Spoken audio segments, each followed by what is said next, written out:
Hey everybody, Scout Crafty here again, TGIF. Thank God it's Friday. You made it through another week, and we have a great show planned for you today. It's a mega mosh. I know you like the mega moshes, and we got so many things to cover. What do you say we get started right away with a new tool unboxing and first look at? Okay, here we go. First off, I want to show you this cool tool I bought. I was watching a great YouTuber named Terrell Fixes All. I don't know if you ever seen him before. He's a great channel. He has all kinds of things on there, but if you ever get a chance to check him out, Terrell Fixes All. Anyway, he's always using this gasket scraper, and I said I could use that. So I ordered, but look at this. It comes in this big box. You ever get this?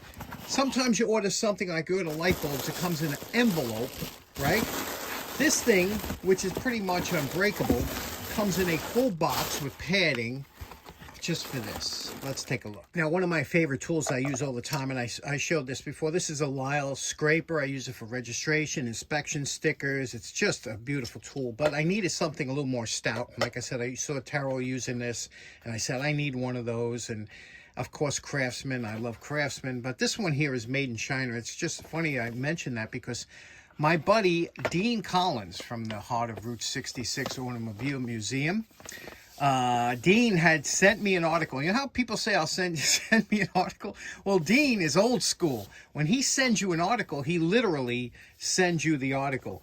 But we were talking about this, about the, Craftsman was supposed to have opened up their plants in the United States. Remember in 2017 they were making a big deal that they were going to make USA tools again, and well, that fell through because I don't know if the economy, whatever it is, but it's no longer. They're going to keep going with the made in China. They tried to do it. You can't compete, and especially like companies like in Taiwan. They got their stuff together in Taiwan, and God bless them, doing a great job over there, producing great tools at good prices. So if either you compete or you fall by the wayside. So let's take a look at this. Let me show you what this is. Now, you know, it's funny. I bought this tool sight unseen. Like I said, I need a scraper. Now, this is a kind of rubberized handle. It's not the real bad one, but any of these rubberized handles like this here, this Milwaukee, they get dirty so fast. They look like garbage. And this thing wasn't even used bad. I wasn't totally dirty using this, but you see how the handles get all messed up?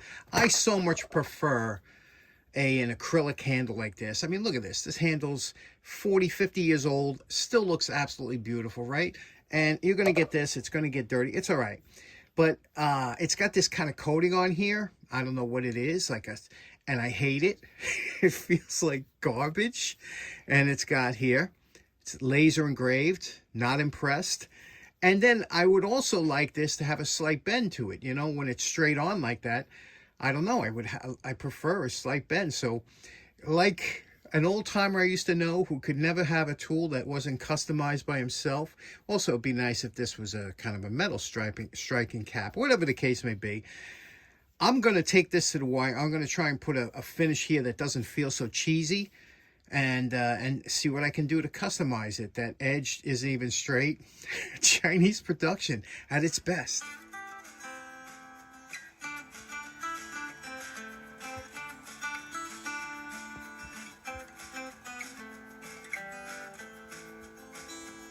And we're calling this project done. You could see here what we did.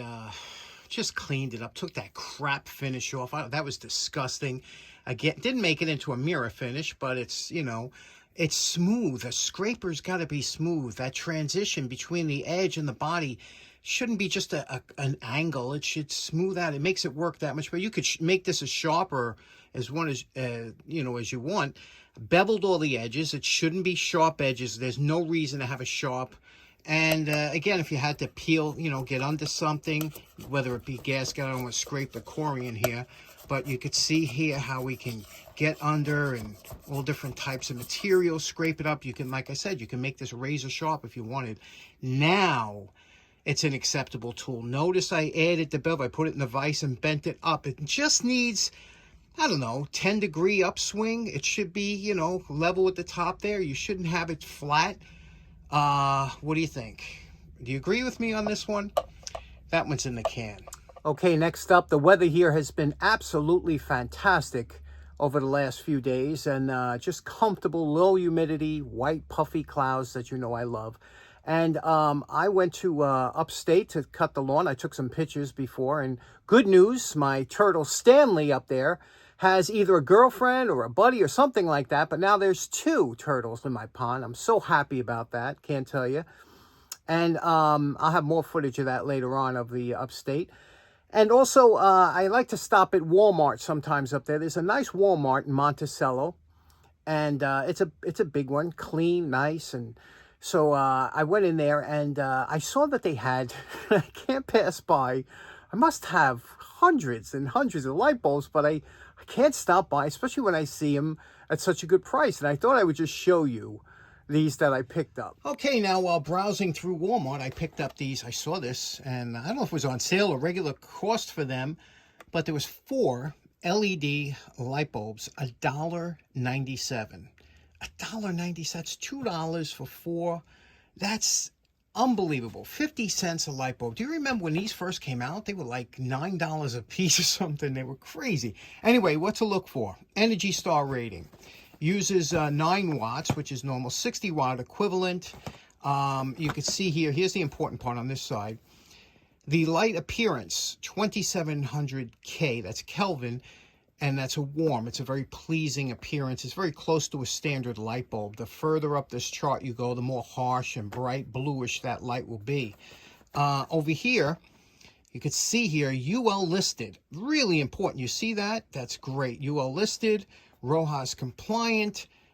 It's just a great bulb for $1.97. Let me show you what it looks like here. We have it hooked up to a light bulb tester here. Well, not really a tester, but you can see here, I'm just going to turn it on, and you can see here, it's a beautiful, pleasing white light. This is a shatter resistant plastic lens on here, but it will fit into lampshades that clamp over, whatever the case may be. And just a nice light for 50 cents. It's amazing, right? And 9 watts. Fill your shop with these things. Okay, next up, years ago, I was given as a gift a Gilbert chemistry set. You remember those? The old timers do. You couldn't have something like that today because of the Tide Pod incidents that the kids might eat the chemicals. But back then, we knew a little bit better. And we did all kinds of experimenting, and it was a lot of fun to mix chemicals and make different things. And it carried on. I still enjoy that. Well, early on, when I got my motorcycle, I got a early Honda Twin, a 450, and I love that bike. I had over 100,000 miles on it when I sold it. It was a great bike. Anyway, when I got that bike, in the owner's manual, it said if I mixed SAE 30, 50%, and 50% grease, I could make a chain lube. You heat it up, and then it showed you how to make your own chain lube. I forget it. I was the best thing ever. So I made up a batch, and I was using it for everything. Makes a fantastic vice lube. I showed a video of this on the channel. And then I started making other 50-50 concoctions. One of them was automatic transmission fluid and acetone, which makes the best penetrating fluid ever. I didn't come up with that idea, but I, mix it. I use it all the time. Well, since then, I've been making up my own concoctions. The Vaseline and mineral oil, great one. The Marvel Mystery Oil and red grease, another good one. But today, thanks to 805 Road King, I came up with a third one of my own. You got to check this out. I think it's awesome. Now, this is something I've been kicking around in my mind for a while because I like to mix chemicals and possibly start up a spontaneous combustion event down here. What I mixed, I went to Walmart and they had, this is high mileage automatic transmission fluid. And you can see here it's both, Dextron and Mercron, either one, which is great. And automatic transmission fluid has some fantastic properties as cleaner, as a lubricant and everything. Well, besides that, mineral spirits. Now, I know my buddy Dave, old Sneelock, and we're probably the only 2 guys that use this stuff all the time. Mineral spirits is great as a cleaner. It really does a good job, not just for cleaning out brushes for paint and things like that, but all kinds of stuff. So I said, what if we mixed the two, made a 50-50 batch of automatic transmission fluid and mineral spirits. It would make a great cleaner. It's got all the good properties. And the reason it's a good cleaner is because not only do you have the cleaning properties of the mineral spirits, and the automatic transmission fluid, you also have the protection that you don't have to worry about it rusting. The patina guys should go nuts for this. Let's try it out. Now, because I'm in the testing phase, I only put it into this kind of bottle. If it works out, which I think it will, I'll put it in a spray bottle. But right now I'm in the testing phase. And to do this, what you do is you fill up a little bit, whatever you want. You fill up to let's say here, with mineral spirits. You make a little line, and then you measure it and double it, make another line, and fill that up with tranny fluid. So that's how you get the 50-50. And again, you can adjust the mix or whatever the case may be. I have this in an old alcohol polyethylene bottle, which is good. It's now the reason I went with this is because when I was doing the acetone, I use that for everything, the 50-50 acetone and tranny fluid. You got to be careful around painted surfaces, because it starts to lift the paint. The acetone is really tough. This, not so much. So let's put some here on a piece of Scotch-Brite. Okay, old piece of Scotch-Brite. Here, I'm going to take it onto a tool here, and I'm just going to wipe it down and see the effects that it has. Now, what's nice about this is as you clean, let's say you just wanted to clean a tool up, like a garden tool or something. This would be perfect for taking tar and sap and things like that off a garden tool. But let's say you're cleaning this up here and you didn't want to do a restoration. You just want to get off all the sap and everything that's on the garden tools and whatnot. You clean it up with this. And then when you wipe it down, the beauty of it is that microscopic layer of transmission fluid will stay on there and keeping it up from rusting. That's why it's better than if you were to use like an alcohol or something like that to clean it. But you see here, and also mineral spirits kind of leaves a nice sheen to whatever you're wiping down. But see, the patina guys will love this because it's not taking off any of the patina, but it's cleaning it and it's getting the dirt off, So what do you think of this? One other nice feature, if you should get some into the joint like we did here, it'll clean out the dirt because of the cleaning properties, and also give it a slight lubrication because, see that dirt coming out? Look at that. And also give a slight lubrication because of the properties of the mix. Okay, so there we go, a patina special. And let me show you something, how nice now. Again, I just pulled this out from under the bench, but look at this. Look how nice this thing cuts. Look at that, like glass, super smooth. And look at that, that is just beautiful. For a pair of tin shears to be like that, that is a good using tool now, and you don't have to worry about the rust or whatever by wiping it down. Pretty interesting. Now, normally this is where you put a disclaimer in where you say, be careful when you're mixing chemicals. Like that time I mixed 50-50 bleach and ammonia. Needless to say, not a good mix. Some other good news, we had a couple pigeons born in my coop. Check these little guys out.